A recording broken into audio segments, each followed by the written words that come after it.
की प्रफुल्ल पटेल आणि सुनील तटकरे यांना पक्षाचा ताबा घ्यायचा होता, कारण का अजितदादा हयात असताना जे फालतू खर्च होते, नरेश अरोरावरचा खर्च असेल, इतरही काय खर्च असतील, काही गोष्टी पार्टीमध्ये चुकीच्या पद्धतीने होत होत्या, काही लोकांचं कर्तृत्व नसताना सुद्धा त्यांना मोठी मोठी पदं पक्षामध्ये दिली होती आणि मग दादा कार्यकर्त्यांचं आमदारांचं ऐकत होते, पण ह्या लोकांचं ऐकत नसल्यामुळे मग ह्या लोकांनाच कुठेतरी असं पाहिजे होतं का की अख्खी पार्टी आपल्या कंट्रोलमध्ये त्या ठिकाणी यावी आणि मग अजितदादांचा ऍक्सिडेंट होणं, पार्टीचा कंट्रोल करण्याचा प्रयत्न त्या ठिकाणी करणं, सुनेत्रा काकींना हे सगळं कळणं.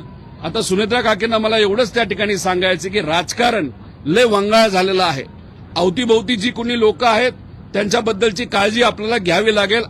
कार्यकर्ता, पदाधिकारी, आमदार हे आपल्या सर्वांसाठी महत्वाचं आहे. आणि मला जे कळतंय अधिवेशनामध्ये दादांच्या ऍक्सिडेंट बद्दल 1-2 आमदार सोडले तर कुठलाही आमदार तिथं बोलला नाही, कारण सुनील तटकरे आणि प्रफुल्ल पटेल यांनी सांगितलं होतं की अजिबात दादांच्या ऍक्सिडेंट बद्दल त्या ठिकाणी तिथं बोलायचं नाही.